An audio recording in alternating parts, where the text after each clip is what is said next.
Fala, meu povo! Estamos aqui para mais um episódio do nosso BNJ Cast e com muito prazer vamos receber aqui um grande amigo diretamente do sul do país, um príncipe, pastor Júnior Batista.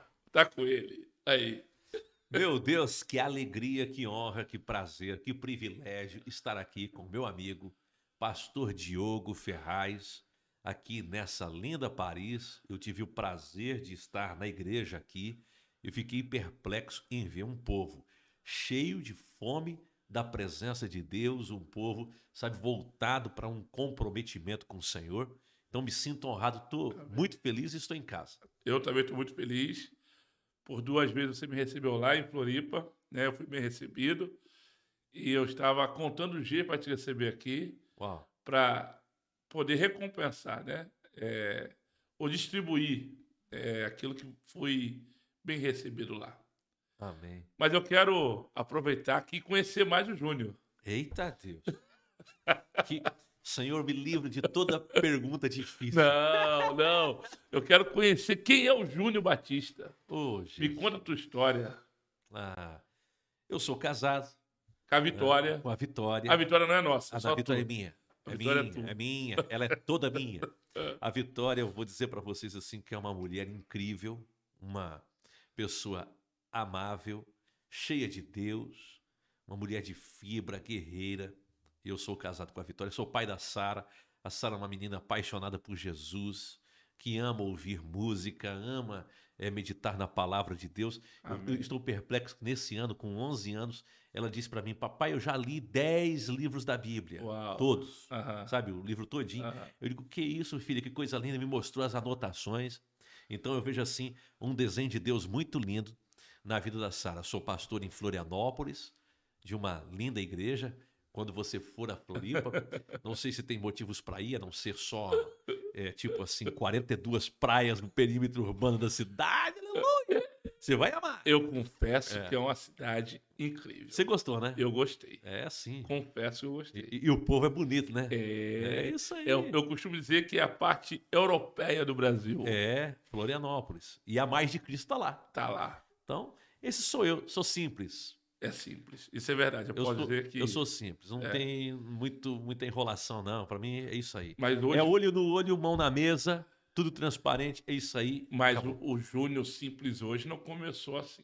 Conta como foi seu início. A Mais de Cristo hoje, vocês estão não somente no Brasil e fora do Brasil. Inclusive, você está aqui na Europa para inaugurar a Mais de Cristo em Madrid. Como foi o começo? Hoje vocês são quantos membros hoje? Hoje 16 mil. Uau! São 16 mil, 19 templos, um na América, é a Mais de Cristo Orlando, que está debaixo da cobertura da Judá Church, que é a igreja do bispo Clint Brown. Aham.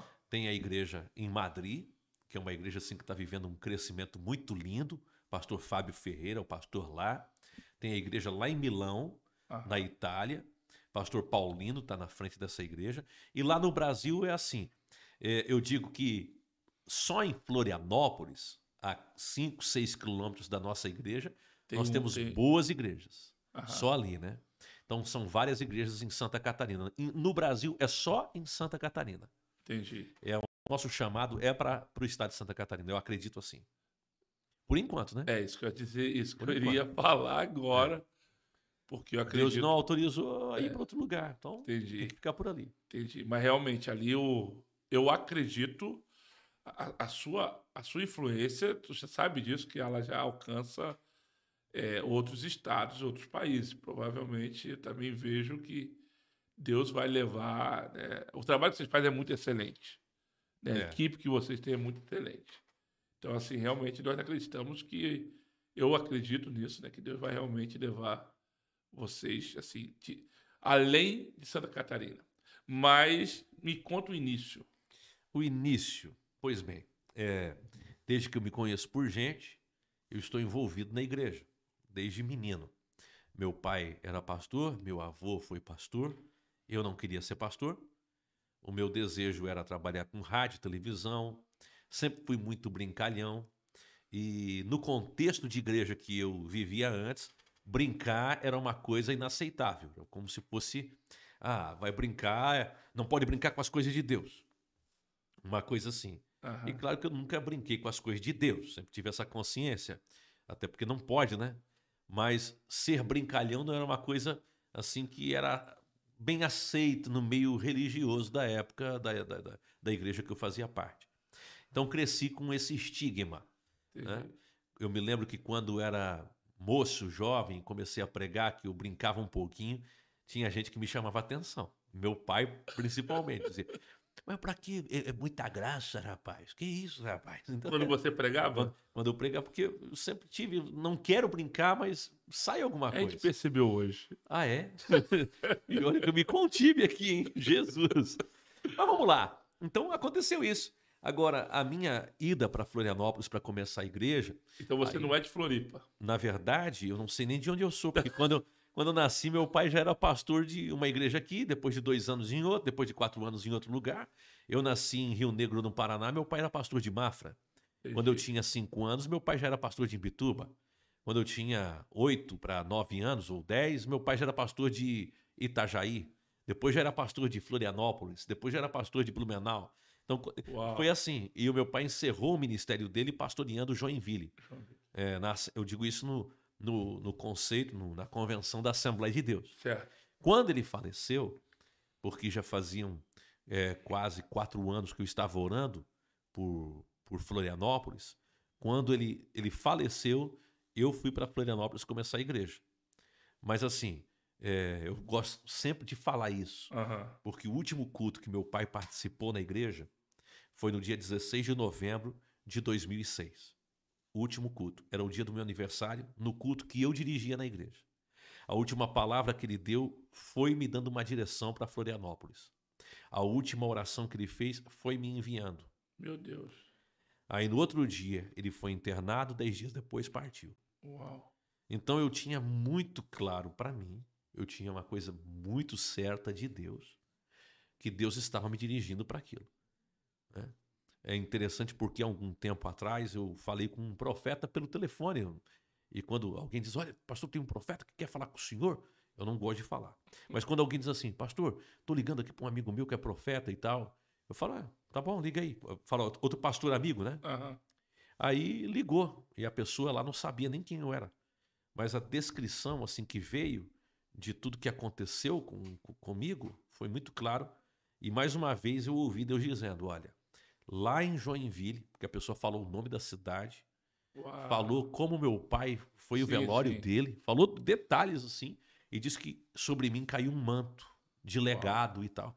Eu ouvi aquilo e digo: poxa, que coisa incrível. Fiquei muito feliz em ouvir os detalhes, Deus falando daquela forma. Então, de verdade, a minha história foi assim. Agora, vamos lá. Esse é o ponto, pastor Diogo. Porque muita gente pensa o seguinte: não, calma aí.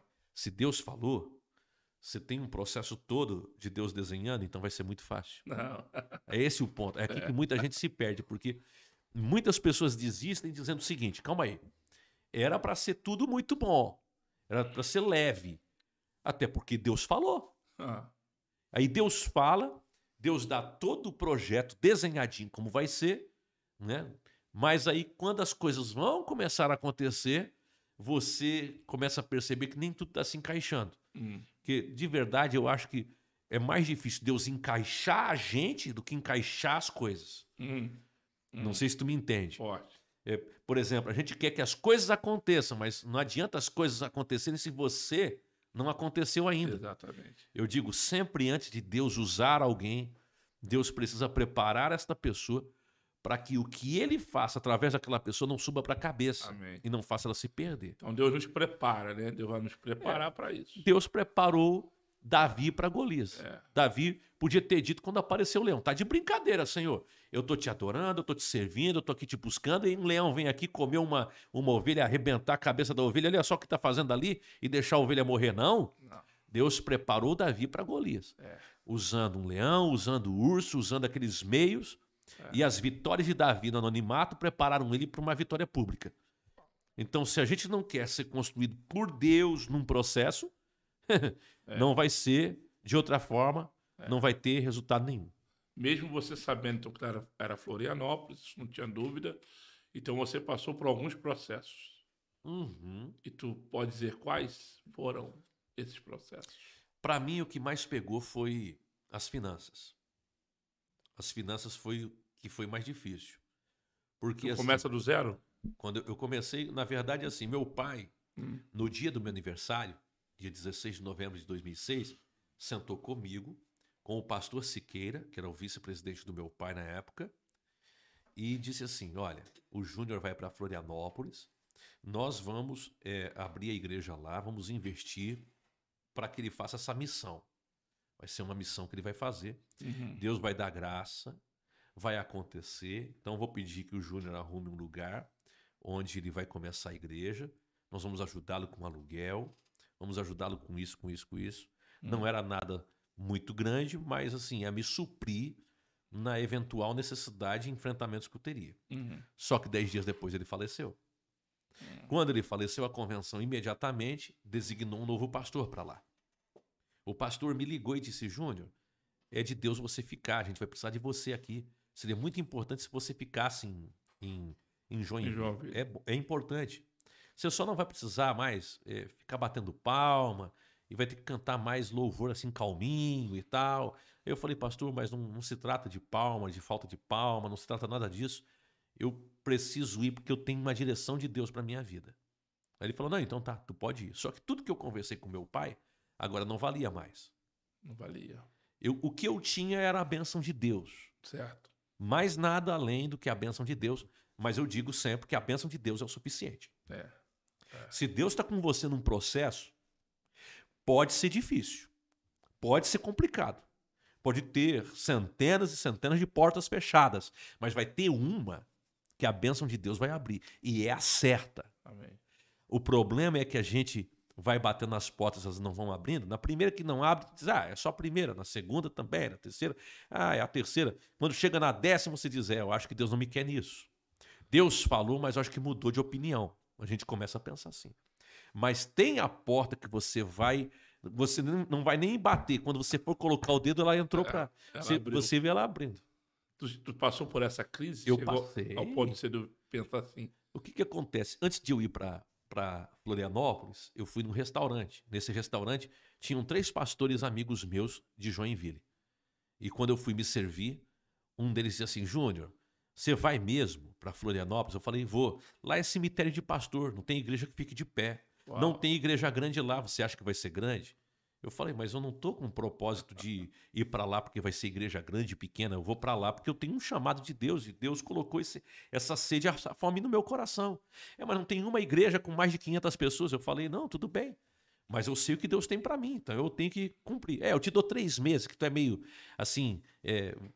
eu tinha 26 anos, lógico. Você é meio destemperado, você tá indo, né, com essa alegria toda. No primeiro embate tu volta. Aí um outro ouviu e falou: não, 3 meses não, eu conheço ele. Ei, ele aguenta em 6. Ele aguenta, o moleque aguenta. Aí o outro veio e falou assim: ele é teimoso, é 1 ano. O mais interessante é que quando deu 3 meses que eu estava em Florianópolis, me deu uma crise para ir embora. Eu pensei: se eu for embora, aquele cara vai falar o seguinte: eu falei que era 3 meses, ganhei.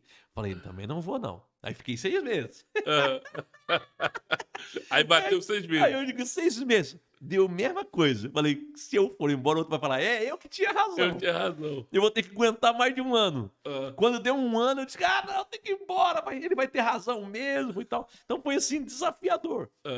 Mas eu costumo dizer o seguinte: Deus cuidou dos mínimos detalhes. Amém. Porque eu fui no centro da cidade ocupar um prédio que servia assim por semana, o auditório, alugava por dia.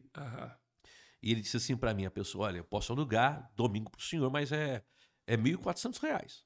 O senhor tem que pagar, estou falando de 16 anos atrás, 17 anos atrás. Você tem que pagar isso adiantado. Certo. Aí eu fui, dei um cheque, e disse assim: eu posso pedir uma coisa? Só solta na segunda. Porque eu não tinha... Tu estava esperando entrar no domingo, ao perto de domingo. Eu tinha que esperar aquilo. Aí eu fiz o culto de domingo, a pessoa topou. Aí fiz o culto, terminou o culto, devia ter umas 300 pessoas, porque eu era conhecido no estado de Santa Catarina, eu tinha programa de televisão todos os dias na Rede TV e no SBT de Santa Catarina. Você? Eu tinha. Eu tinha era um Então, programa... então, no final, você se tornou apresentador de Ah, não, televisão. eu fiz televisão durante um Tu tempo. se formou, tu fez curso? Não, é natural mesmo. Assim, oi lá, tudo bem com você? Que alegria, estamos juntos, é assim mesmo. Mas olha só que interessante. Então, conta. Aí eu fiz um culto, depois de ter distribuído panfletos, eu e a Vitória, no centro da cidade. Deu umas 300 e poucas pessoas, era bastante gente. Aí pedi para uma pessoa, um pastor amigo que estava me acompanhando, olha, conta a oferta e traz depois para mim que eu preciso resolver como é que vai ser feito os pagamentos e tal. E eu pensei, glória a Deus, vai vir uma oferta boa que eu vou poder pagar já o próximo culto. Uhum. Aí quando fez a contagem da oferta, trouxe para mim, ele não sabia de nada. Disse, pastor Júnior, olha, achei que foi boa a oferta, viu? Porque o senhor sabe que eu sou envolvido com a igreja e é difícil ter uma oferta assim. Deus te abençoou aqui. Aí eu pensei, poxa, que bênção, glória a Deus. Aí ele falou, deu R$ 1.400. O valor Aí eu exato. falei, não, mas calma aí, quanto que deu? Não, certinho, certinho. R$ 1.402,35. Falei, caramba. Fui lá, paguei o cheque. Aí na outra semana ele disse, moça, eu preciso fazer da mesma coisa. Não, não, você já ganhou a nossa confiança, pode deixar o cheque aqui. Segunda-feira o senhor vai resgatar o cheque, como fez semana passada. Eu falei, vou. Aí, quando chegou na hora do culto, quando eu olhei naquele domingo, tinham 180 pessoas. Tinha menos gente. Menos gente. Aí eu falei, Jesus. Pensei, a lógica humana qual é? Se no domingo passado, que era um dia bom, entrou esse valor com tantas pessoas, agora com a metade do povo, sendo o último domingo do mês, vai entrar bem menos. É. Aí terminou o culto, ele veio e disse, pastor Júnior, fala querido, então, deu R$ 1.398,90. Falei, não, calma aí. Não, calma aí. Como é que entrou isso aí? Falou, não, deu isso. Eu não tinha falado nada para ninguém. Fui lá no outro dia, resgatei o cheque. Eu fiz 5 cultos assim. Teve um culto que tinha 80 pessoas.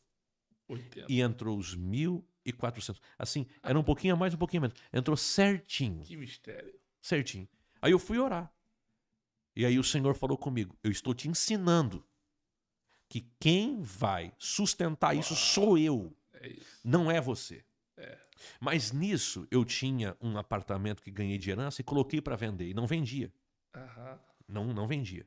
E aí, quando Deus falou isso comigo, o que eu fiz? Eu fui e aluguei um galpão e comecei a reformar para construir a igreja, para fazer a igreja lá. Sem dinheiro também. Sem dinheiro. Foi uma coisa de louco eu ter alugado, porque o cara falou para mim, para você alugar, você tem que ter 2 fiadores, você tem que ter isso, tem que ter aquilo, tem que pagar um aluguel adiantado, uma série de coisas. Eu falei, eu posso contar minha história para o senhor? Ele falou, então pode contar. E quando eu terminei de contar a história, a lágrima estava vindo, ele pegou um molho de chave do lugar e disse assim, não precisa de contrato, não precisa de fiador, não precisa de nada, vai e faz tudo que você precisa fazer, você me paga assim, assim, assim. Uau. Desse jeito. Aí eu peguei e fui começar a igreja. Olha como Deus fez as coisas. Aí fui reformar o templo para fazer. Já comecei a fazer culto com reforma e tudo no meio da reforma, cheio de entulho dentro. Eu separava, lavava o chão, botava as cadeiras de plástico que eu tinha ganho de um pastor amigo, botava 2 caixinhas de som, um violãozinho. Uau. Eu recebia o povo, lavava, limpava o banheiro, fazia tudo sozinho. Era diácono. Era tudo na igreja. Eu e minha esposa. Pregava, ministrava oferta, ministrava louvor, orava pelas pessoas. Nós já vamos anotar o seu nome. Eu mesmo anotava o nome de quem se convertia. Rapaz, loucura. Eu penso assim, era insano. Humanamente era coisa de louco. Cara. Mas o mais lindo, pastor Diogo, foi que eu vendi o apartamento.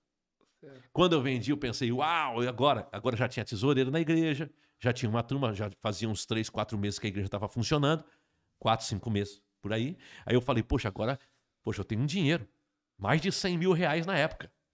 Peguei aquele dinheiro todo e disse, eu vou dar tudo de oferta, mas não vou pegar o dinheiro, eu vou colocar tudo na conta da igreja. Não. Eu vou deixar na minha conta e todo culto eu vou levar no altar um valor.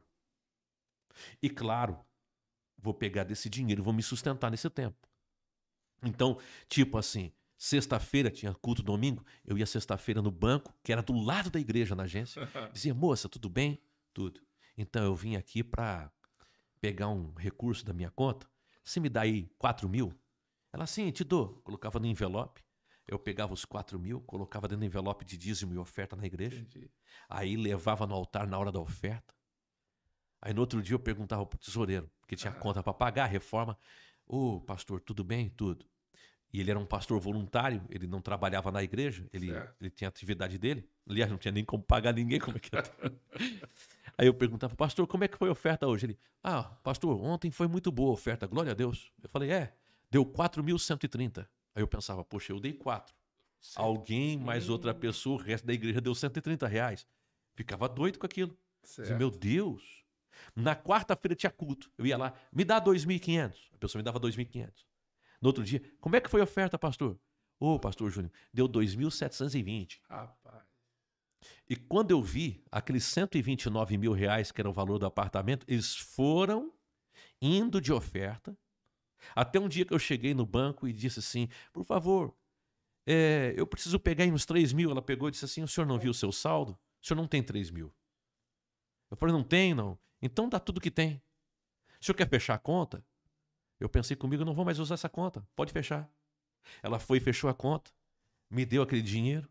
Eu botei no envelope, tinha 1.000 e poucos. Fui no altar, coloquei a oferta. Aquele dia eu coloquei chorando. E eu pensei comigo, pode ser a última vez que eu estou ministrando uma oferta e um dos últimos cultos. Porque daqui para frente, o meu dinheiro acabou e sempre dava uma diferença entre 200, 300 reais, 200, 300 reais. Eu falei, isso não vai pagar a conta da igreja. E aí eu perguntei, pastor Jair, quanto foi? Aí ele me falou, era algo similar ao que eu tinha dado. Eu falei, meu Deus, acabou. Eu disse, eu vou fazer o culto na próxima semana. Vou fazer, vamos ver o que vai dar. E Deus falando, eu é que sustento o tempo todo. Quando chegou no outro culto, chamei o tesoureiro e disse, pastor Jair, eu preciso saber como é que foi a oferta. Ele falou, pastor, olha, foi a melhor de todas até agora. Falei, a melhor de todas. Deu 7.000 e poucos. Quando ele falou isso, eu fui para casa alegre, feliz, e fui orar. Aí o Espírito Santo falou assim, é porque não é o teu dinheiro que faz as coisas acontecerem. Não é você que sustenta a obra, quem sustenta sou eu. Uau. Outro dia teve alguém que me falou assim, pastor Júnior, olha, eu tenho dinheiro para a gente abrir uma igreja não sei onde. Eu falei, meu irmão, pega esse teu dinheiro, compra pirulito, chocolate, compra a cesta básica, compra o que você quiser, dá para criança, dá para quem precisa, investe em tudo que é lugar, porque para abrir uma igreja, primeiro que igreja não se abre, igreja nasce. Para uma igreja nascer num determinado lugar, entenda, o processo de Deus não é dessa forma. Não é o teu dinheiro que faz a obra de Deus acontecer. Agora, é claro, a sua fidelidade a Deus vai proporcionar o reino de Deus, vai fazer o reino de Deus avançar, mas não é o propósito. As finanças são consequência e não a essência. É isso aí. Uau! Forte. É interessante falar que o Jair é teu tesoureiro até hoje, não é isso? Pastor Jair é meu tesoureiro, hoje é meu vice. Seu vice. É o vice-presidente da igreja. E ele era tesoureiro de uma igreja, de uma convenção, é uma convenção batista de Santa Catarina, quando ele veio para trabalhar comigo. Inclusive eu disse, olha, você é daquela igreja, você pode ficar lá. É que eu preciso de um tesoureiro, e eu preciso de alguém de confiança, e eu vejo que você tem um caráter ilibado, você é irrepreensível nisso aí, então quero que você seja o meu tesoureiro aqui. Ele falou, não, então pode contar comigo que eu vou estar com você.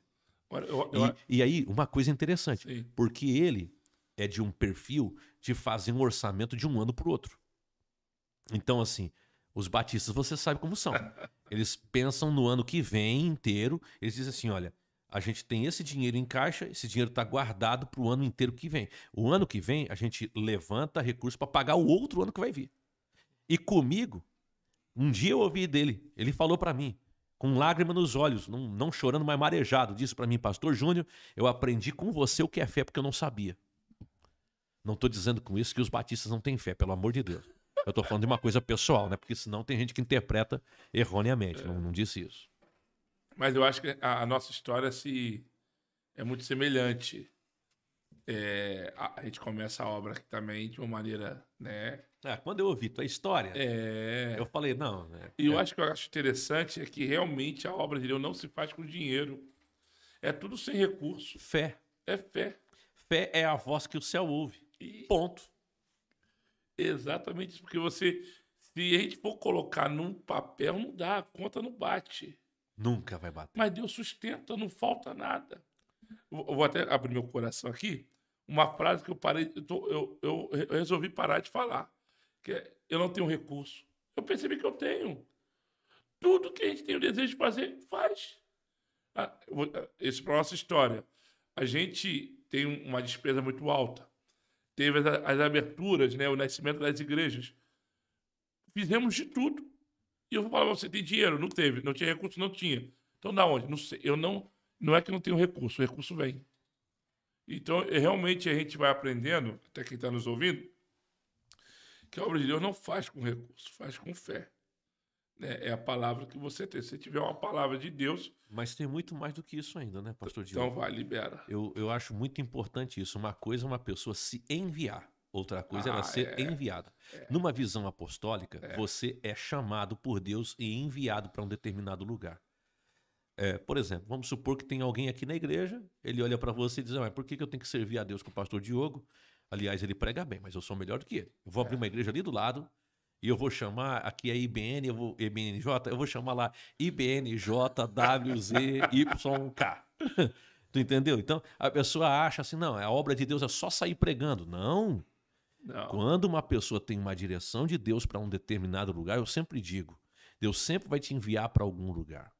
Você, quando entrou no avião para vir para Paris, Deus já tinha desenhado tudo isso.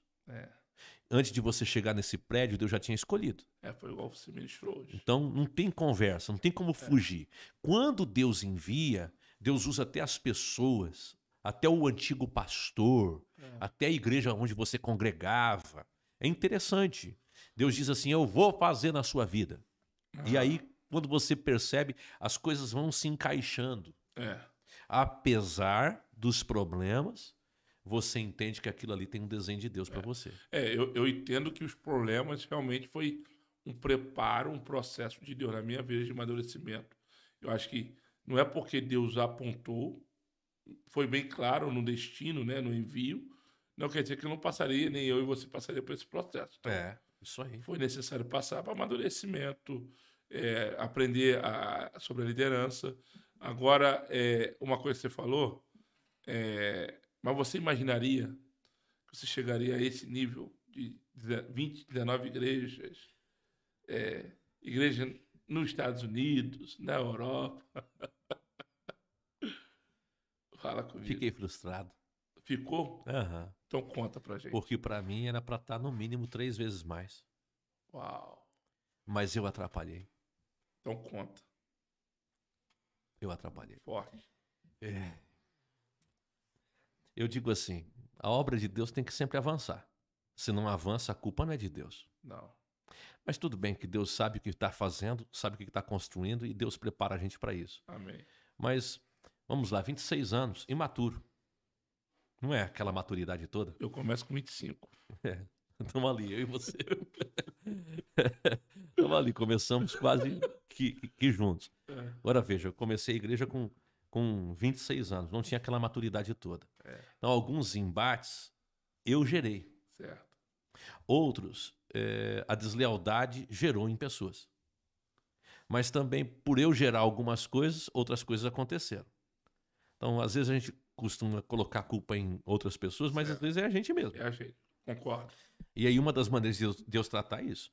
Mas eu digo assim, eu fui fazer um exame há um tempo atrás, apesar de ter descoberto, toma isso aqui que isso aqui é bom, me deram um comprimido, toma isso aqui, eu não sabia nem o que era, mas porque não estava legal, toma isso aqui, uma pessoa da igreja, outra, pastor, isso aqui é para você, Deus mandou eu te dar isso aqui para você tomar, e eu olhando ali, o que é isso aqui, negócio até tarja preta, tomei. Entendi. Pelo processo que eu passei um processo bem difícil. Então assim, eu fui fazer um exame porque estava muito ruim do fígado, gordura no fígado. Não sabia que era isso, mas fui fazer um exame. E nesse exame que eu fiz, um exame que faz o tipo de uma ressonância, um negócio que é diferente, assim. Aí a pessoa olhou para mim e falou assim, pastor, acusou aqui que você já teve depressão. Eu falei, sério? Você já teve depressão? E a pessoa começou a me perguntar assim, que eu comecei a chorar. Falei, eu acho que eu tive. O senhor já pensou em morrer alguma vez? Eu pensei, já pensei. Aí eu comecei a perceber que o processo todo que eu passei foi dolorido. Certo. E que aquele processo foi difícil. Se não fosse Deus ter misericórdia de mim e usar pessoas, porque esse processo aconteceu entre 2012 e 2016. Certo. Foi um período assim de 4 anos e meio, assim, bem difícil, que eu queria abandonar tudo, eu estava decidido, Aham. e eu só não abandonava, eu não sei nem por que eu não abandonei, mas eu tive perto de fazer loucuras. Mas Deus usou um profeta, que foi para mim um mentor durante muito tempo, até esse ano agora final e começo de ano, ele partiu com Jesus, que foi o profeta Don Lynch, reverendo Don Lynch, lá dos Estados Unidos. Entendi. Ele ia muito comigo. E Deus usou ele muito forte. Quando eu estava decidido mesmo a largar tudo, eu disse para Vitória, eu vou fazer outra coisa da minha vida, não quero saber de ministério, não quero saber de mais nada, não quero saber de pregar, acabou para mim. Eu me sentia no piloto automático. Entendi. Eu me sentia pregando sempre, sabe, requentando as mensagens, tentando sempre fluir por ali mesmo e voltar na mesma coisa. Eu disse, não quero mais saber. E aí Deus usou o profeta Don Lynch. Eu não queria nem receber ele. E tocou meu telefone, o intérprete dele no Brasil, disse, olha, Dom falou que precisa ir aí. Uau. E Deus mandou ele ir. Eu digo, mas não quero receber ele. Não, mas você tem que receber. Se você quer ou não, ele vai. E ele veio, foi um culto como qualquer outro culto.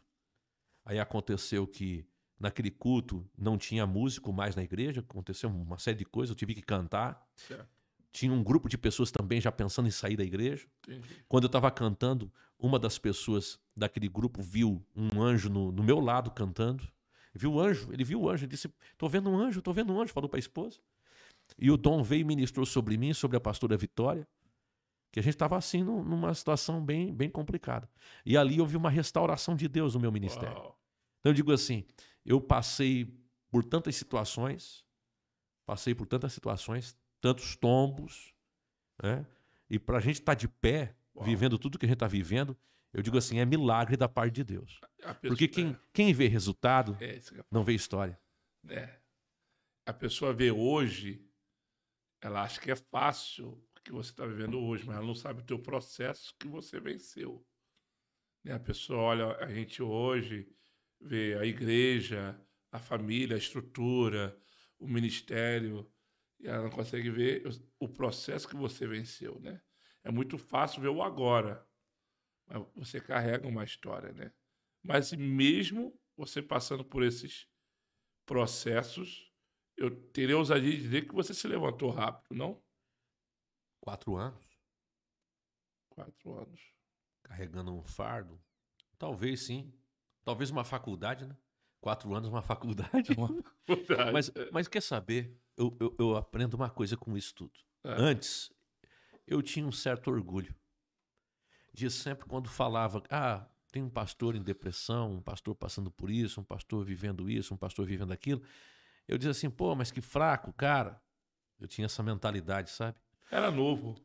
Depois que eu passei, eu digo, caramba. Tem gente que diz assim, pastor Júnior, por que você se importa tanto com uma pessoa que está passando por isso? Olha só, é porque, meu irmão... E a gente conhece amigos no nosso meio que passa por essas situações. Por um lado, assim, é importante também deixar uma mensagem, pastor não é super-homem. Não.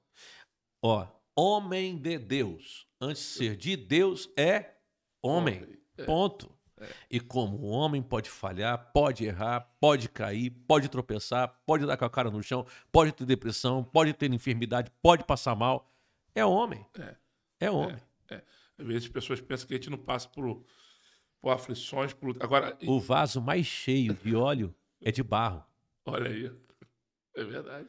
Pode ter flor, pode ser o que for, mas sempre vai ser de barro. De barro.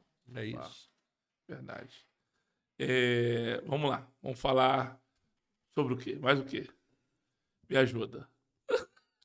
Não. O Strauss está fazendo... Felipe Strauss está aqui. Ele não aparece, né? Daqui a pouco ele vai vir. Que coisa, né? Mas vem cá, outra coisa. Fala pra mim. Você veio da Assembleia de Deus, filho de pastor. É isso? Respeito muito a Assembleia de Deus. Eu vim da Assembleia de Deus. Igreja que me ensinou a orar. Meu Deus, meu pai era de muita oração. Muito. Na verdade, eu digo assim, eu me desculpe, pastor, mas eu era músico, né? Minha raiz era de música. Eu sempre, desde garoto, cantava na igreja. Fala esse lado artístico. Muito bom falar sobre isso. Seu lado artístico. Não, tu não vai ficar procurando minhas músicas aí não, né? Não. Ainda não. Não, pelo amor de Deus. Vai botar eu cantando na Atmosfera de Adoração em 2001. Aí eu não em sabia 2000. disso, tá vendo? Não, pela que topete o quê? Para com isso. É mesmo? Não, então fala esse lá. Então você começa primeiro cantando? Cantando, No né? ministério, na igreja? Cantando não. Cantar até hoje eu não canto, né? Não, você canta assim que eu vi aqui um vídeo você cantando aqui. Ai, meu Deus do céu. Fala comigo. Não, na verdade, quando eu tinha 18 anos, eu gravei o primeiro disco. Que naquela época era CD já. CD. Aí eu gravei o primeiro CD. Existe um Nome, era o título do disco. Tinha a música de pentecostal, de forró. Tinha uma misturada. Vai recebendo poder, vai recebendo unção. Coisa assim, era. Canta. Aí, manda uma foto mas dele pra mim. esse disco, pelo amor de Deus, esse disco que eu gravei, o primeiro, até hoje, quando eu chego na casa de alguém que a pessoa vem assim, Pastor Júnior, sabe que eu gosto muito de você, eu tenho esse CD, eu olho assim, eu com aquela cara de 18, eu digo assim, irmão, eu te dou 50 pra você me devolver e não mostrar pra ninguém. Então, e você começa cantando, mas você não queria ser pastor. Não. Mas queria ser cantor. Queria ser cantor. Daí quando eu me descobri assim, eu queria ser cantor só. Mas foi bom, porque foi um processo todo. Depois eu fui chamado para participar de um projeto de música que o pastor Irineu Grubert dirigia, que se chamava Atmosfera de Adoração. Sim, E aí a Atmosfera tem algumas músicas que se cantam no Brasil, era da Atmosfera. Por exemplo, Essência da Adoração. Sim. Foi gravada em português pelo Atmosfera de Adoração. E você cantava, você fazia parte. Eu cantava nesse projeto. Alguém sabia disso, gente? Olha só, cara. Eu não sabia disso, não. Aquela Aleluia, Aleluia. Também foi gravada. A minha voz é a primeira voz gravando essa música em português. Olha só. É isso aí. O Atmosfera 3, que foi gravado na Assembleia de Deus de Joinville, vendeu mais de 500 mil de cópias. Nós ganhamos disco de platina duplo. Loucura. Anotou isso aí, gente? Vocês sabiam disso? É verdade, verdade. Rapaz, não sabia disso, não. Não, de verdade, não sabia disso. Foi top. Eu conheço só o Pastor Júnior. Era eu, David Keelan, Heloísa Rosa. A gente gravava. Vanessa Herr, que era uma cantora boliviana, cantava. Mas assim, nem a Heloísa nem o David viajavam com a Atmosfera. Aí eu viajava. Depois eu fiquei liderando um tempo. Sim. Antes de voltar para Joinville. Estava casado aí? Não, era solteiro. Entendi. Era solteiro. Então viajou o Brasil inteiro? Fui para tudo que é canto. A gente gravou bastante coisa. Cara, que top. Eu fiz uma conta um dia, nós tínhamos 11 discos. Quer dizer, tinham 3 meus que eu fiz solo e tinha 9 do Atmosfera. Entendi. Então assim, querendo ou não, a tua vida já estava ali cercada do ministério. Todo dia ministrando em algum lugar. Isso aí. E o pastor Irineu, que era o líder, né? Tinha um trabalho muito lindo, muito especial de fazer, viajava. Eu digo assim, é uma inspiração para mim, pastor Irineu, até hoje. E que hora que você entendeu que tinha que largar a harpa para se tornar rei? Ou outra palavra, você largar o louvor para se tornar o pastor? Uau! Então, eu comecei a pregar, né? Porque, na verdade, é assim, vou te contar isso aqui, vou te contar, isso aqui é bom. Isso aqui é inédito? Quando era menino, eu pregava, né? Mas a minha mensagem era mais ou menos assim. Sabe por que as muralhas de Jericó caíram? Porque Josué não tinha televisão em casa. Penso, assembleiano. Mas você percebeu que você continuou comediante, trabalhando com rádio. Não, mas eu não falava com comédia, não, falava sério. Não, mas assim, você continua. Porque é muito legal a maneira que você traz. Mas você, olha, eu não sei não. O pastor Diogo, você é uma pessoa muito maravilhosa. Eu estou falando com o Silvio Santos agora? O Silvio pastor, agora sou eu mesmo. Mas olha, quem sabe faz ao vivo. Silvio Santos. Não. Aí, o que aconteceu? Demais, olha só. Eu, quando era adolescente, estava pregando assim, num lugar ou outro e tal. Aí eu me descobri para música. Pastor Irineu apareceu em Joinville para pregar na igreja do meu pai. Eu cursava psicologia. Virei pro meu pai e falei, pai, Deus me chamou para o ministério. Eu quero isso para mim. Eu quero isso, eu quero essa unção. Porque o pastor Irineu é uma pessoa muito ungida. Sim. E a unção que você respeita é a unção que você carrega, você recebe. Aí eu fui trabalhar com o pastor Irineu de graça. sem ele me pagar um centavo. Fui servir ele. O pastor Irineu pensava que meu pai me pagava. Meu pai pensava que o pastor Irineu me pagava. No final, ninguém te pagava. Ninguém me pagava, era Deus que me pagava. Loucura. Aí eu fui pro ministério do pastor Irineu, gravei.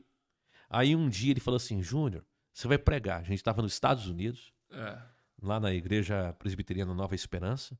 Era uma conferência. Ele falou assim, Júnior, você vai pregar, tá? Eu falei, eu vou pregar? Vou. Tava eu, David Keelan, pastor Irineu, tinha mais alguns integrantes do Atmosfera. Ele falou, você vai pregar. Aí eu fui e preguei. Quando eu terminei de pregar, porque como é que uma assembleia não prega? Meus irmãos, nessa noite eu quero vos dizer, aleluia, que a glória da segunda casa é maior do que a da primeira. Eu creio. Eu pregava assim. Ué, não, mas tá rindo, mas era verdade. Ele é demais, né, cara? Eu era assim, eu aprendi assim. Ele é demais. Aí eu fui pregar, quando eu terminei de pregar, veio o pastor Irineu, pegou o microfone, olhou pra mim. Meu santinho. Ele fala assim, eu sei que a unção de Deus é algo muito lindo, mas um dia você vai ser um pregador. Depois que eu preguei na frente de toda a igreja, cara. Já pensou tu ouvir isso? Imagino. Um dia, assim, você vai ser um pregador usado por Deus. Falei, caramba, meu.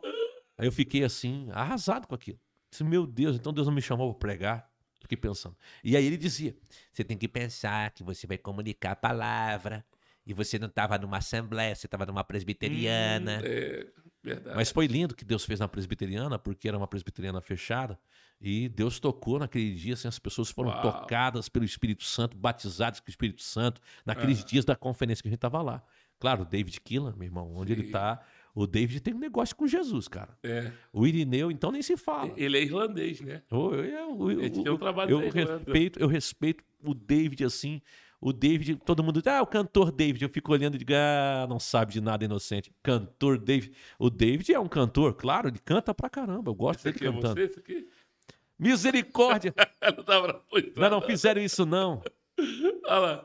Eu só tinha orelha e boca, né?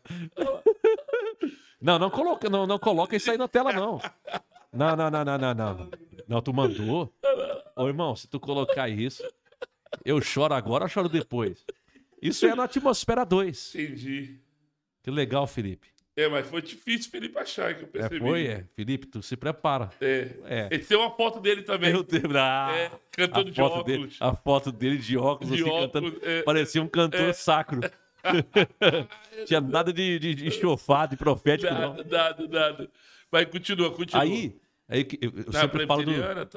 Aí eu fiquei ouvindo aquelas dicas, olha, você... Aí falava, Júnior, você tem que se preocupar menos com a performance. Você tem que se preocupar mais com o conteúdo da palavra. Você tem que se preocupar mais com a presença de Deus. O pastor Irineu falando. Porque assim, um dia, esse repeteco de Deus vai fazer, Deus vai mover, Deus... Agora, recebe agora. Isso aí, daqui um pouquinho, Júnior, a pessoa vai olhar para você, vai dizer, mas é só isso que ele tem para falar? Aí eu digo, opa, aquilo foi me incomodando. E eu comecei, e eu via, porque eu ia com o pastor Irineu. Olha só, vou contar isso aqui para vocês. Conta.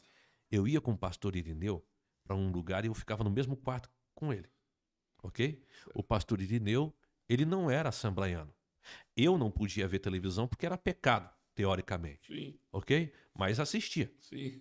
Ok? Desobedecia. Desobedecia. Eu assistia televisão, porque no contexto não era isso. Sim. E eu ia com o pastor Irineu, a primeira coisa que ele fazia quando chegava no quarto era tirar a tomada da televisão. Tirar a televisão da tomada, né?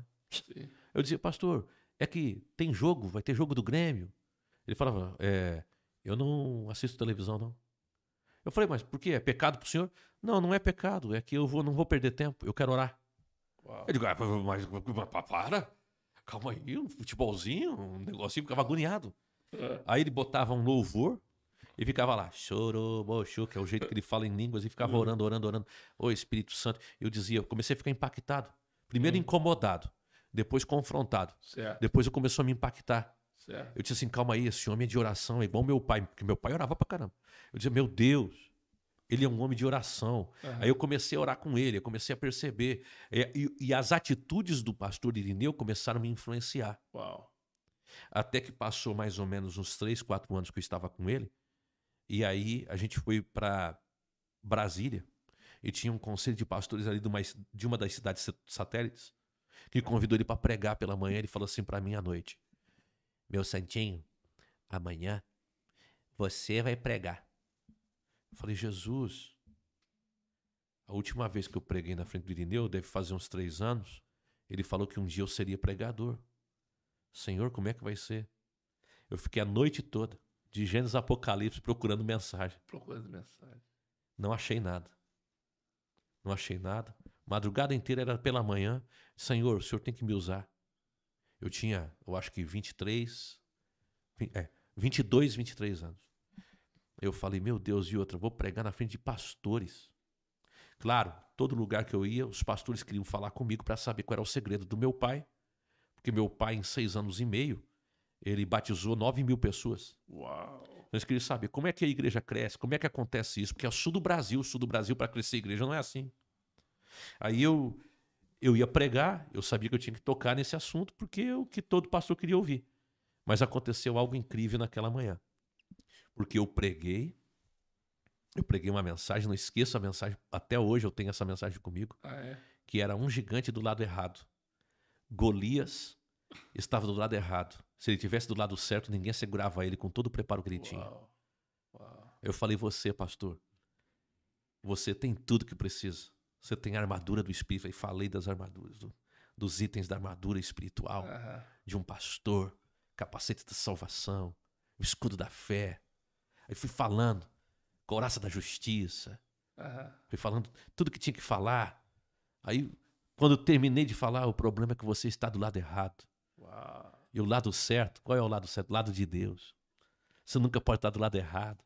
Cuidado para sua religião não colocar você do lado errado, sua religiosidade. E tal. Foi uma mensagem bem simples, assim, tô dando um síntese rápido. Ótimo. E aí, de repente, quando eu vi, quem é que veio para frente? Assim, primeiro assim, veio para frente. Pastor Irineu. Uau. Veio para frente chorando, me deu um abraço, disse, hoje Deus te usou. Você é um pregador. Uau. Que coisa linda, né? Poderoso. Cara? Então foi quando eu entendi que esse era o chamado desenho de Deus. Uau. E aí, passou mais ou menos 1 ano e meio, 2 anos, eu casei. Certo. Só que quando eu casei, meu pai disse assim, filho, eu quero que você fique comigo em Joinville e lidere o culto de quinta-feira. Na igreja do meu pai, que ele era pastor. Aí eu fui. Eu fui e disse, pastor Irineu, eu vou ficar com meu pai. Mesmo assim, ele vinha pregar comigo e tal. Aí fiquei com o meu pai, foi onde Deus me conduziu para Florianópolis. Mas o Irineu, então, o pastor Irineu foi um pai para você espiritualmente, podemos dizer assim. Eu digo assim, eu tenho muita sorte. Uau. Que eu me conectei com pessoas assim, de Deus. Uau. De Deus. Uau. Você sabe que o pastor Irineu era muito radical. Muito radical. A gente veio de uma geração aquela assim, linha, né? Não, eu digo radical assim, contra falta de caráter, problema de ordem moral, problema de ordem pregar por dinheiro. Aquela fala do pastor Luiz Hermínio que diz assim, você prostituta, você pastor, Deus vai pedir o dinheiro do DVD e tal. Aquilo é fala do pastor Irineu. Entendi. Porque, na verdade, até o pastor Luiz Hermínio, na época, que hoje é um apóstolo, o pastor Luiz Hermínio andava com a gente também. Entendi. E ninguém conhecia ele. A gente ia na igreja do pastor Luiz Hermínio, tinha 30, 40, 50 pessoas. Ele foi muito influenciado também pelo pastor Irineu. Uau. Houveram muitas... O Luiz Hermínio, o apóstolo Luiz Hermínio, é uma pessoa que se conectou também com pessoas certas. Amém. Com gente de Deus, gente crente. Isso é importante. Isso é importante. Fala um pouco sobre essa conexão de pessoas.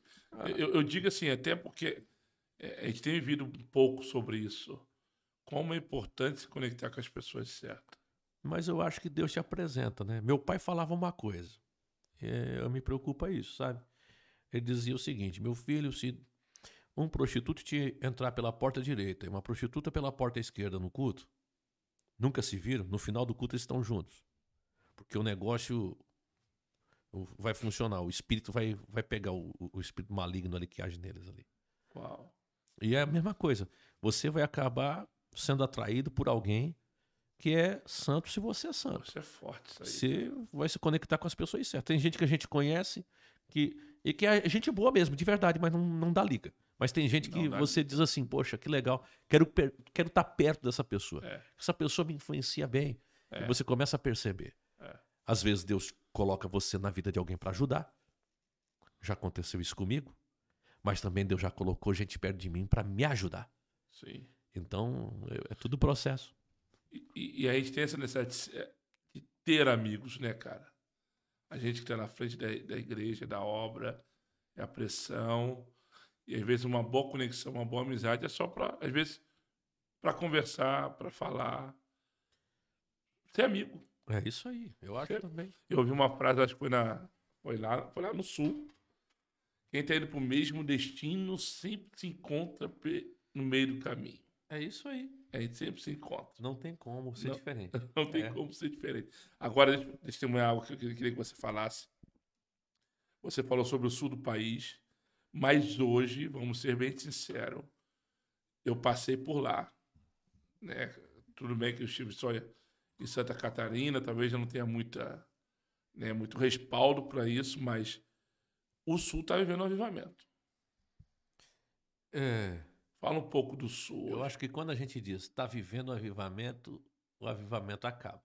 Você acha? Eu acho. Eu carrego isso comigo. Então fala para mim. Para mim, assim, é melhor eu sempre dizer, a gente está querendo isso. Entendi. E é o que a gente quer. A gente quer isso. Não, porque tá poderoso. A gente está vivendo, assim, eu digo assim, um mover de Deus, um despertamento, um avivamento pleno ainda não. Acredito que até estamos longe disso, mas a gente quer. E a gente acorda todo dia pela manhã querendo isso. É poderoso. Isso é poderoso. Esse é o ponto. Esse é o ponto. Não quero nem ser doutor em avivamento de dizer o que é, o que não é, como funciona, como não funciona. Alguém disse, pastor Júnior, você acha que esse mover todo na igreja é avivamento? Eu falei, não. Mas o senhor entende de avivamento? Eu falei, também não. Então o que é isso? Eu disse, eu não sei. Mas, pastor, eu digo, eu sei que é bom. A gente quer isso. Não, porque, querendo ou não, é o fruto do seu trabalho, né? Tem que querer. Tem que buscar o tempo todo. O grande problema é que quando a gente acha que está vivendo algo, eu acho que a gente cai não numa rotina, mas numa satisfação, talvez aquele desespero, aquela fome, não pode ser mais um culto. Não pode ser ser o último, né? Sempre tem que ser assim, poxa, isso tem que ser melhor do que ontem. E se ontem eu me derramei, hoje eu tenho que me derramar mais. Se ontem eu busquei, eu tenho que buscar mais, eu tenho que querer mais, eu tenho que... Sabe, Deus tem algo novo para hoje, tem que ser assim, o tempo todo. Porque eu acho que, assim, é o fruto do seu trabalho. Quando você começa lá atrás, podemos dizer assim, o Sul não era assim, não tinha essa atmosfera. Mas hoje, o Sul está vivendo uma outra história hoje. O Sul do país, né? Santa Catarina. Eu digo assim, quando alguém fala para mim, fale-me do Sul. Então eu vou dizer assim, do que eu vejo. Vou começar pelo Paraná. O Paraná tem igrejas assim relevantes, gente que está fazendo um trabalho muito lindo. Por exemplo, lá em Londrina, Nova Aliança, fora do comum aquela igreja. Coisa linda que Deus está fazendo lá. Você vai para Curitiba, você vai encontrar o pastor Luciano Subirá, vai encontrar a Aba, vai encontrar a própria PIB de Curitiba, que hoje o pastor Michel Piragini é pastor, que é um cara assim incrível, um homem de Deus. Você vai encontrar lá em Curitiba a igreja do pastor Hernani Santos, que eu vou dizer para você, carrega um negócio de Deus. Você pode... Hernani é alguém que Deus escolheu a dedo. Deus disse, eu vou ter um negócio com esse moço. E eu vou ter um negócio com ele mesmo, porque é impressionante a maneira como Deus usa ele. Usa o Hernani de forma tremenda. Aí você vai vir para Santa Catarina. É claro que eu não estou falando de tudo que existe lá em Curitiba. Existe muita coisa. Rafael Querido está lá, que prega muito bem. Uma igreja muito relevante, Rafael Querido. Mas vamos lá, Santa Catarina. Nós vamos encontrar a cidade de Joinville. Joinville tem boas igrejas com histórias lindas. A própria Assembleia de Deus, na época do meu pai, viveu algo muito lindo. Um crescimento assim extraordinário. E meu pai tinha a visão de colocar de 500 em 500 metros na cidade uma igreja. Uau! Eu dizia, pai, mas por que não? Porque é menos um boteco. E uma igreja para cuidar das almas. Então ele tinha essa visão. Você vai olhar para Joinville, você vai ver boas igrejas. Blumenau, boas igrejas também. Você vai olhar para Itajaí, você vai ver a Reviver, do pastor Júnior, que escreveu Café com Deus Pai. Um cara incrível, Júnior. É a maior igreja hoje de Itajaí. Você vai encontrar o pastor Luiz Hermínio, que é uma igreja extraordinária, que é uma igreja que eu digo assim, cuida muito de pastores, tem uma proposta bem diferente, muito linda e ímpar. Você vai para Florianópolis, não é porque eu estou aqui, mas Deus nos deu a graça de fazermos algo lá. Algo diferente e relevante. Sim. Você vai para o sul do estado, você vai chegar em Criciúma, você vai dar de cara com a Abapai Church, com o pastor Telmo, que é um amigo, e você vai olhar para a igreja do pastor Telmo, você vai ficar surpreso com o que Deus fez. Tubarão, que é uma cidade pequena, você vai olhar para a Verdade Church, pastor Marcelo Cruz, um cara com uma visão extraordinária, um cara assim fora do comum. Pastor Marcelo, lá em Criciúma, pastor Telmo. Você vai para o Rio Grande do Sul, Samuel Felipe, Manancial da Graça de Deus. Uma igreja que está em expansão, está crescendo muito. Então eu digo assim, Deus está visitando o sul do Brasil. Deus está visitando o sul do Brasil. Eu acredito que a gente vai viver algo muito maior ainda. Muito maior. Sim, também acredito. É porque a gente sempre, quando fala de Brasil, sempre talvez vem na nossa mente Rio de Janeiro, Goiás, próprio São Paulo. Mas hoje o sul do país é falado, é mencionado, é lembrado. Ele é falado mesmo. Hoje... Nós estamos vivendo um tempo privilegiado da parte de Deus no sul. E é evidente. É o que eu disse para você. O sul é um lugar onde as pessoas querem ler muito, leem muito, e são mais intelectuais. Você vai pregar, julgam teu português, uma série de critérios assim. Tem uma cultura diferente, não é uma cultura muito quente de receber pessoas, estamos juntos, é nós. Eu digo por, tem assim aquelas reservas, né? Eu digo por experiência própria, quando eu estive lá, eu me vejo muito na Europa. Não, com certeza. Eu ministrei em Brusque e eu ministrei isso lá. Você, quando está fora do país, você consegue identificar o brasileiro, o português, porque tem as suas características. Uhum. Quando eu chego lá, eu olho assim, cara, parece francesa, ele parece um alemão, ele parece um espanhol. Eu estou falando isso em Brusque. Eu fui na churrascaria, acho que em Blumenau, os garçons estavam com crachá, o nome era Moser, Miller. Então, a cultura europeia, a criação talvez europeia, ela é muito forte no sul. Mas ali é reduto alemão, né? Um pouquinho mais para frente. Um pouquinho mais é italiano. Isso. Então, acho que você fala sobre essa cultura. Eu conheço um pastor que, quando ele foi para Blumenau, dirigiu uma igreja, ele chegou na porta da casa de uma irmã, ele com as duas crianças e com a esposa. Ô, de casa. Aí a irmã abriu a janela, olhou. Pois sim. Ele falou, minha irmã, eu sou o novo pastor. Sim, estava no culto domingo. Amém. Então, irmã, eu vim te visitar. Sim, você veio, mas eu não te convidei. Aí ele falou, sim, eu sei que você não me convidou, mas é minha responsabilidade visitar os membros da igreja. Mas aqui a gente combina antes, tá? Uau. Aí ele, então tá, então eu vou embora. Não, pode ora aí por mim. Não, assim, para testificar, pastorear na Europa é assim, você não chega na casa... Hoje, nós falamos em francês, nós marcamos rendezvous, ou agendamos. Tu não chega batendo na porta exatamente como que eu estou falando. É a cultura muito semelhante. Muito semelhante. Claro que eu digo assim, né? Existem as exceções. Claro. E eu estou falando de um ponto assim bem radical. Sim. Porque, por educação, ela deveria ter dito, entra aqui. Eles fariam isso. Mas nós, brasileiros, a gente tem uma cultura... A gente abraça, a gente tem calor. Nós, irmão, aleluia. Nunca viu, se torna amigo, abraça, chama para ir para casa. É incrível o brasileiro. A gente é diferenciado. E eu acho que é por isso também que eu creio que Deus tem exportado pastores, missionários para fora do país. Agora, me conta um pouquinho. Como está sendo essa tua experiência na Europa? Uau! Que você... Eu já vim aqui algumas vezes, né? Já fui a alguns lugares, mas assim, aqui em Paris é a primeira vez. Sim. Amei Paris, lindo Sim. lugar aqui. Encontrou alguns ratos aí?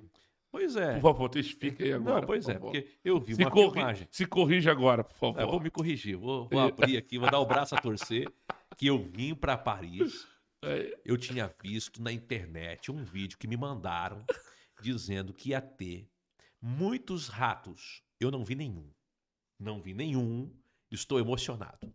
Aí, tá vendo aí, ó? E outra, era perto da torre. Isso, fui contigo na torre. E não tinha nenhum. Não, tá vendo aí? Eu falei que eu ia tirar essa... Ou você pegou e colocou no lugar certo. Eu tenho minhas estratégias. Por que quer dizer que tem? Não pode falar. Não posso falar. Meu Deus. Mas assim, é lindo Paris. Gosto da Europa. Vou até estar em Londres também. Nunca estive em Londres. Vou estar lá. Vou estar em Milão. A primeira vez que fui em Milão não gostei. A segunda vez que eu fui, amei Milão. É porque eu vou muito para América, então. Eu ia perguntar isso também. Não é nem padrão de exigência, não. Tu tem um coração mais voltado para a América. Não, né? mas não é a questão de ter um coração, é porque é até mais perto, né? É muito mais fácil para mim que estou no Brasil ir para os Estados Unidos. Vai para os Estados Unidos. Não, é mais perto. São quantas horas de voo? Vai dar 7 horas, 8. De São Paulo, sempre São Paulo. Se você ir até Portugal, leva umas 9 horas. Isso aí, sempre mais. Não é só mais longe. É sempre mais caro para vir. Para a Europa? Para a Europa, do que para os Estados Unidos. Sim. Mas Estados Unidos eu cheguei. Você tem um coração chamado para lá. Fala aí, compartilha com a gente. Eu cheguei para os Estados Unidos 9 vezes no ano. Que isso? Tô te falando, 9 vezes no ano. Já pensou em morar por lá? Se Deus dissesse sim, eu já tinha ido há muito tempo. Mas Deus não falou nada disso, não. E hoje eu tenho uma responsabilidade que eu não posso abrir mão mais. Eu costumo dizer isso, né? A gente não é apegado a lugar nenhum, mas... Eu sou apegado ao chamado de Deus na minha vida. Chamado... Se Deus disser, filho, eu tô te transicionando para um outro patamar. Porque o meu sonho é cuidar só de pastores. O meu sonho é ajudar igrejas. No que diz respeito às igrejas implantarem uma visão de discipulado, de comunhão. É meu sonho. Eu vejo muito sofrimento nessa área. Às vezes a gente se preocupa muito com o culto. E para mim o culto é o que há mais importante na igreja. Mas o culto, na verdade, ele é resultado do trabalho pastoral. O que o pastor faz durante a semana vai ser evidenciado no culto. É isso aí. Então é bem complicado. E às vezes eu vejo um erro nisso.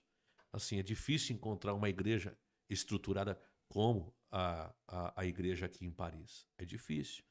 Geralmente você encontra sempre um movimento que até funciona. Um movimento. Você também encontra uma igreja que tem uma boa reunião, o pastor consegue levar as pessoas naquele carisma e tal.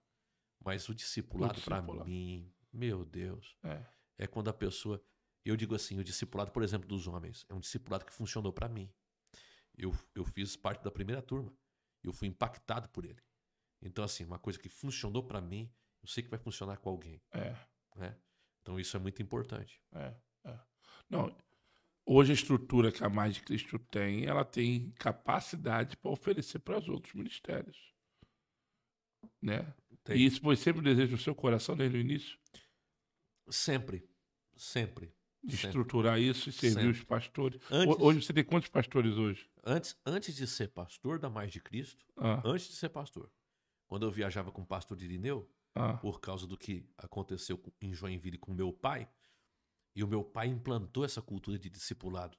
Entendi. Inclusive hoje lá em Joinville, na Assembleia de Deus, existe o Discipulando o Brasil, que é um movimento que saiu de lá, dentro da Assembleia de Deus, que faz uma série de coisas de discipulado. Então, meu pai implantou isso lá nos anos 2000, 2001, por ali.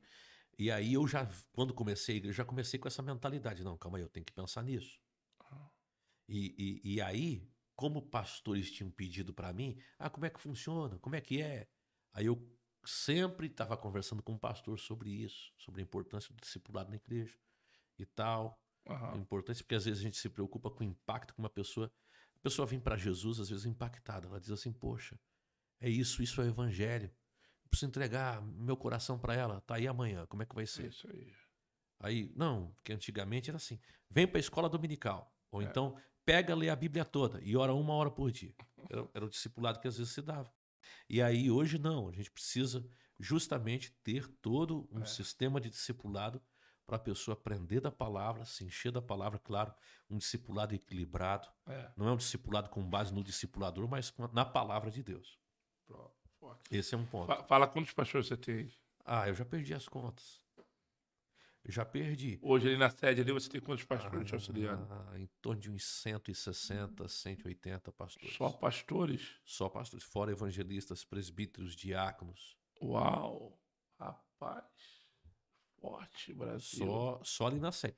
Fora das outras extensões. Claro, sim. Aí perde a conta. Sim. Não tem como mais contabilizar. Para ter uma ideia, a gente fez um sistema agora que é para cadastrar as crianças que vão para o Ministério Infantil. Na última conversa, eu pedi, e aí, quantas crianças nós estamos cadastrados? Eu tinha passado de 3.000 crianças.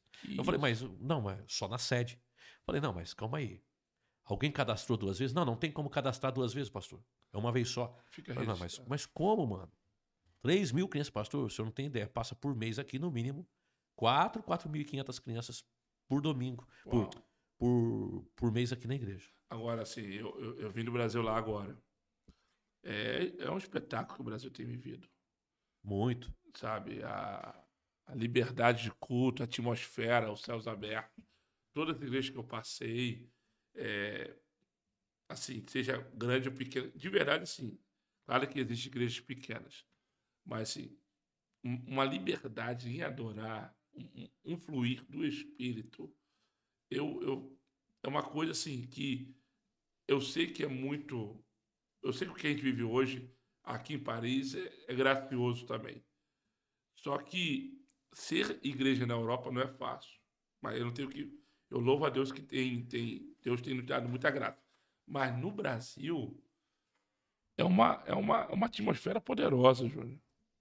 É muito poderosa. Eu não tenho uma visão assim, não. Não, então compartilha. Minha visão, eu concordo contigo em partes. Então vai. Mas vamos lá. Sim. O que você vive aqui é algo extraordinário. Muito grande. Sim. Se for pensar no tamanho, no número de brasileiros que tem aqui e o alcance que uma igreja brasileira que está transicionando para o francês pode ocupar no meio da sociedade, você vive grandes milagres. Sim. Tem muita gente muito mais tempo tentando, não vai conseguir chegar na metade da metade que você chegou. E é porque Deus desenhou algo contigo aqui. Certo. Eu ainda vou vir aqui, em Paris, e vou ver gente pra rua. Uau. Eu vou entrar aqui nessa igreja aqui, vai ter gente pra rua. Pra fora da porta, que não vai ter lugar dentro. Uau. Você vai ter que fazer 3, 4 cultos domingo para ter capacidade de receber todos aqui. Você vai ter muitos pastores na igreja. Vai vir gente de tudo que é canto da Europa, de fora do Brasil. Vai vir gente da Coreia. O que tem em Paris? Porque, vamos lá, Deus vai sacudir a Europa. Amém. Eu recebi uma palavra de Deus há muitos anos atrás. Eu não queria acreditar e nunca coloquei meu coração na Europa. Nunca coloquei. Eu sempre pensei na América. Fora do Brasil, América. E o apóstolo Hudson Medeiros, num retiro de intercessão, ele orou por mim e disse assim: Deus me diz que você vai colocar os seus pés na Europa e Deus vai te levar em lugares estratégicos.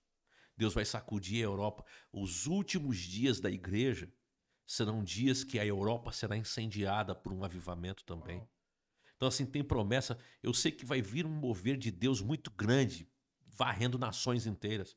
E a Europa é responsável por missões no Brasil, nos países latinos, até mesmo na América. E Deus vai trazer essa resposta aqui. Quanto mais duros forem os corações, maior será o mover de Deus. Então, assim, o Brasil está vivendo, eu acho muito lindo isso. Eu vejo, o que a gente está vivendo é lindo, é maravilhoso. Mas como eu disse já, eu estou meio frustrado, porque a gente podia estar muito mais à frente. Podia estar vivendo uma outra coisa lá na frente. Glória a Deus que nós estamos vivendo o que estamos vivendo. Mas eu olho para cá e eu vejo assim, meu Deus, às vezes eu fico pensando, eu fui num lugar agora esses dias, e aí os pastores que me receberam, assim, me trataram assim como se eu fosse uma coisa muito grande, fosse um grande pastor. E aí eu senti que tinha aquele negócio de querer chegar perto de mim para tentar ser meu amigo, tentar conversar comigo, sabe? Aquela coisa. E eu tentei ser o mais, assim, o mais acessível possível, mesmo que eu tenha um pouco de timidez quando acontece isso, mas eu tentei ser o máximo assim. Aí a minha esposa falou: amor, como é que tu se sentiu? Eu falei: amor, só tem uma diferença entre eu e eles. Ela falou: qual é? Eu falei: o tempo. Como assim? Eu estou um pouco à frente no tempo, mas eles vão chegar no lugar que eu estou, porque vai ter um sacudir de Deus nas nações, vai ter um sacudir de Deus no Brasil, em outros lugares. Aqui é só uma questão de tempo. É só uma questão de tempo, porque propósito e visão tem isso muito claro. Agora, o tempo vai fazer isso aqui acontecer, multiplicar de gente, um trazer o outro para a igreja, e a pessoa dizer: pastor, só tem culto quarta, só tem culto domingo, pastor, por favor, faz um culto também na sexta, faz um culto na segunda, pastor, não dá para fazer outra coisa. É assim, porque as pessoas vão entender, vai chegar uma hora que vão entender que tudo que elas precisam é de Deus. É só Ele que faz uma pessoa ser plenamente feliz. Por isso que eu concordo em partes e em outras não. Porque eu já ouvi isso de muita gente dizer: ah, o Brasil, eu sei a facilidade que tem, mas o que Deus vai fazer aqui é muito grande. Amém. Uau. A pergunta só é: está preparado? Estamos procurando estar pronto para isso. Fortíssimo. Eu acho que é só isso. Quero agradecer. Obrigado por tudo. Tu é um amigo. Quem diria, né? Obrigado, cara. De verdade, obrigado mesmo. Você é top. Você também é Você é top. top das galáxias celestiais do Senhor. Aleluia! Não, obrigado. Não, deixa eu dar um recado aqui para você que está aí assistindo. Olha só. Se você está na França e você não faz parte desta igreja, você não sabe o que está perdendo. Essa igreja é linda, é uma igreja séria, comprometida com Deus, que ama o Senhor. O pastor desta igreja é um homem de caráter, um homem íntegro, um homem que tem, sabe, uma vida ilibada, servindo ao Senhor, buscando a Deus. Ele não é uma pessoa que ama apenas a obra. Antes de amar a obra, ele ama a Deus. E esse é o segredo desse ministério. Ele, a pastora Natasha, o Davi, o Samuel, são uma família assim, ó, tops, especiais demais. Se eu morasse em Paris, eu era membro dessa igreja. Como eu não moro em Floripa. Se você for para Floripa, pode ser membro de lá também. Aleluia. Obrigado. Bom, se eu morasse em Floripa, eu ia ser membro do Júnior Batista. Você aí de Santa Catarina, de Florianópolis. E não falta é mais de Cristo lá. Mais uma vez, obrigado, Júnior. Obrigado pelas palavras. Feliz. Sabe nos constranger. Que Deus te abençoe, você, a Vitória, a Sara. Um abraço ao Marcelo, personal pastor. Um abraço a todos os pastores. Mais uma vez, obrigado pelo carinho. Valeu. Amém. Feliz demais. Obrigado, gente. Fica com Deus. Tchau, tchau.